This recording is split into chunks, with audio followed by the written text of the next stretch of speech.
nurturing and coping for children, safety and supervision. So we're going to be talking about um, kind of the safety part of it and the supervision being available for the children. So, what a child needs. In essence, what the child needs is, you know, the assurance that they're safe, and a calm presence from you, consistency from their parents of, this is how everyone is. Because, you know, again, I always remind myself they've seen a lot and they deserve to be children. Children deserve to be children, and assuring that they're safe and secure with us and with their parents is just a goal for me for the children. So sometimes it's good to explain things more in general, in ways that they understand. Sometimes I tell my husband, let's not talk to our kids like they're college kids. The littlest one is one. We have to we have to make sure we're talking to them at their level and that way, in a way that they can understand. Um, so encouragement and acceptance to act out and play out their feelings. What I used to do back then when I ran the shelter, and there was a child, super angry, couldn't control it very well. So I took parents and the child outside, and I was like, all the other children were playing in the playground, and I said to the child, sometimes it's okay to be angry. Let's stomp on this dirt. Stomp, stomp, stomp. Look, it's lifted right there. Let's stomp it. And we would stomp and stomp. So we redirected that and the frustration into something that wouldn't harm him or others. So you can let them feel angry. It's good. They're feeling a moment of so their duty or their right is to let out all those feelings. But of course, if we're there showing them that safe manner and how to relieve those emotions, those feelings, where it's not going to hurt them or others. So and here, this wonderful thing that we found, value of play, research shows that play is a means for a child to learn, explore, and experiment. Play is a therapeutic and is a child's work. So that's what we're here for. We're here to play with them and showing them, that they can play, and it's wonderful. It's wonderful to see them playing whenever you come on board for your first shift. It's very pretty to be playing with the kids. Okay, so active supervision and safety. So active supervision means that children are being consistently observed and focused upon. Okay, so when you're in the program and volunteering during your shift and being with the children, at all times making sure that children are safe, and we are actively supervising everything. If we're concentrating on one thing and making sure that you're looking up once in a while, making sure everyone's okay, and then move on and going around, kind of like the teacher, making sure everything's okay. And now their environment should be developed and monitored through protocols that allow risks to be anticipated and proactively addressed. So let's say you bring in an activity to do with the kids, and you ask if one of our rooms is available to provide the activity, and you have a help, then knowing that you have those protocols in you, and we will share them at the end with you, what some protocols we have here at BSC, but knowing that you have to follow these rules, these guidelines in order to provide safety. So we're not just providing these rules to be mean or just because we're super micromanaging or whatever you want to call it, but it's in essence for safety for these children and for everyone in the room or outside. When you guys are doing an activity outside at the playground, they're in the playground, we have to make sure everyone's safe. If you see a child pushing a child through the slide, you know um, kind of addressing that and making sure everyone's playing safely. So these are some recommendations. Establishing a routine, clearly communicating expectations and rules to the children. It may be like whenever you're about to start an activity or a game, or that you're there to do something with them, communicating the rules of the game first, and communicating after the rules of the game, saying, okay, no pushing, everyone's going to be talking nice to each other, we're all going to help each other in any case, no laughing at one another, what a teacher would do if you're doing an activity.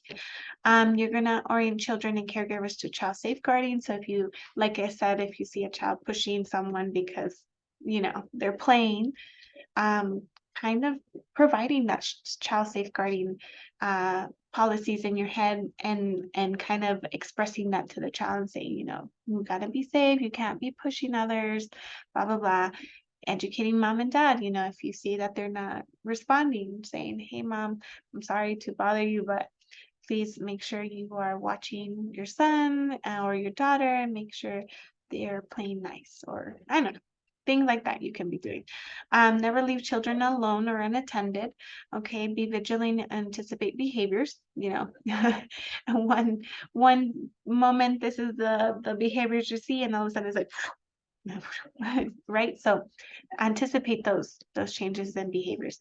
Observe the 2 adult rule. At least 1 adult must be staff or volunteers. Set up the environment so you can supervise children and be accessible at all times. So meaning if you ever are doing an activity in one of our rooms for the children, making sure that everything you're going to be doing, you're accessible at all times, and that everything in the environment is safe, like making sure that there's no sharp things around, or making sure we don't have like a cart full of office supplies in that room, making sure that's out of the way, all of that. Engage with children and validate their emotions and concerns. So some children will share their emotions and or their worries of something. So validate those and see them, look at them, and kind of and we can only do that, right? We have to be careful in what we advise or suggest, so be careful with that. And that's why we say validate their emotions and concerns. It's best practice there, helping the children being heard. Have an understanding of positive discipline and redirect as necessary. Okay. So considerations for direct interaction with children, it's very important to again, like I was mentioning about validating, um, it's important to let children know that it is normal to feel angry or fearful or upset in the situation. That's what some examples of validation can be. Be sensitive to changes in children's emotions or behaviors. So that's also validating their emotions and their feelings. And, being careful and not careful, but just aware that children may be giddy, may inappropriately be laughing or aggressive, just to avoid certain emotions. So being aware of that may happen, and validating that, normalizing it, helping normalize that, and being an active listener for those children, and getting them the proper help, or addressing their basic need, going and talking to mom, or getting help from another volunteer, or going and talking to the volunteer coordinator. So find those ways to help the child in any moment. So here, making sure you're not alone with children at any point. So if you're by yourself in a room with the child, please always be in open spaces. So read children's cues and respect their limits as related to attention span, mental exertion, emotions. So that's what I mean about being aware of everything, behavior changes, some of the cues. A child may not want to play a game that you may have brought, and don't take it personal. It's just maybe they can't, or they don't feel up to it, and maybe changing the rules and saying, oh, okay, you know what, just so we can all be fair and help each other out, let's do this instead. That's why I remind people at the end, if you bring an activity, or if you're going to be doing a game, making sure everyone is able to participate. child assent to activities is extremely important. You know, again, like I said, making sure we're not forcing any child to play with you or to do the activity. Some children may not want to, and that's okay. Maybe during your activity or your game, you'll have 3 kids, and there's a ton more playing in the playground. That's okay. You're at least having fun with 3 kids. Limit touching of children. So again, I mentioned this in the beginning. Ensure touching has a clear intent that relates to the child's well-being and to the purpose of the interaction. So that's what we mentioned in the beginning. Empower parents as they are the experts on their child. So we can do that based on everything that we're learning right now on child safeguarding and making sure they know what they can do for their child because they're the parent, right? And we're here to help and support. Okay, so we're going to talk about this scenario.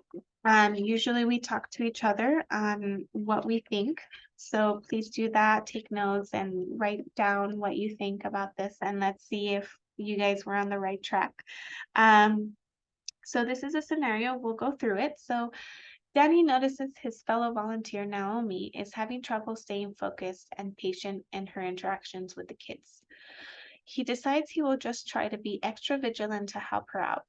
When an uncle arrives to pick up his niece from the playground, the child sees her uncle and runs to him. Naomi waves a hand to acknowledge that they are now leaving, and she returns to filling out a document. Soon, another child tells Naomi that a kid is bullying him. In response, Naomi sharply tells him to use his brain to figure out what to do. So, there's a couple things here that we notice. That could be a red flag, like what do we do? So take a moment to see your own red flags of this scenario. And well, one of the first highlights is Naomi seems kind of not unfocused, right? So she's not, it seems like she may be overwhelmed with what she's doing. So that's one acknowledging, one highlight that we're noticing. And then another one is that the question of can the uncle pick up a child from wherever you're working with? And also, another highlight that I just noticed too is that any activity that we have and anything that we're doing outside, parents must be present at all times because, you know, we let them know that we are not a daycare. So we have to make sure parents are there. So that's another highlight. So why is uncle coming and picking up? Were we doing an activity without parents? What's happening? And of course, the child coming up to Naomi about someone bullying him. So that's another highlight, the bullying. And then what else do we see? We see Naomi's response to the child. So we see that that's something that needs to be addressed, and also the bullying needs to be addressed, not just bypassed. So these are some of the things that were highlighted by other people, and a solution that others were saying that could happen is maybe give Naomi a break and say, hey, Naomi, I see that you're a little bit overwhelmed. Let me take over for like 10 minutes. Take 10 minutes and go take a moment and come back, and then I'll give you back what you were doing, and then we'll work together, right? So if you're working with a team and another volunteers with you, you have to work as a team. Don't feel like everything's on you. So having that open mind that you're a team. So let's work together. You know, there's 50 kids with you. So of course you have to work as a team. And of course, if you are by yourself with 50 kids, we will have someone there with you. So yeah, so another one is checking in, uh, making sure that she's doing the steps correctly. Hey, um, we need you to be focused when you're here with the children because it could become neglectful, right? We're neglecting the children and we're super busy and trying to do paperwork or whatever, or trying to deal with this activity or something's going wrong. We need to check on that, checking in on that and addressing Naomi with that, and also about not sharply responding like that to a child. So yes, these are some of the things that people notice, and I hope that you notice the same things.